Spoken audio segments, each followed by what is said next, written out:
Hi అండి. ఎలా ఉన్నారు అందరూ? బాగున్నారా? మేమైతే చాలా బాగున్నాం.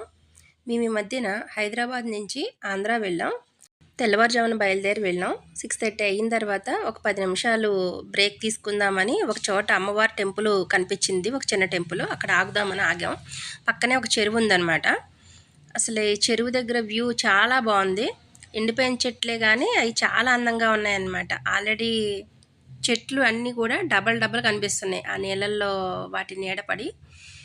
అస్సలు వాటర్ కదలట్లేదు. ఎర్లీ మార్నింగ్ 6:30కి ఇది. చాలా చలిగా ఉంది, చాలా మంచు ఉంది. ఆ చెట్ల నిండా కొంగలు ఫుల్గా ఉన్నాయి చెట్ల నిండా. అసలు వ్యూ అయితే చాలా బాగుంది. ఎండిపోయిన చెట్లు వాటర్లో కనిపిస్తూ డబల్ డబల్ కనిపిస్తున్నాయి. ఏదో చెట్ల కింద వేళ్ళతో సహా కనిపిస్తున్నట్టుగా వాటర్లో. ఆ వ్యూ అయితే మనం ఊహించుకుంటే ఎలా అయినా సరే అనుకోవచ్చు. ఒక 20 మినిట్స్ వరకు అక్కడే ఉండి అప్పుడు స్టార్ట్ అయ్యాం.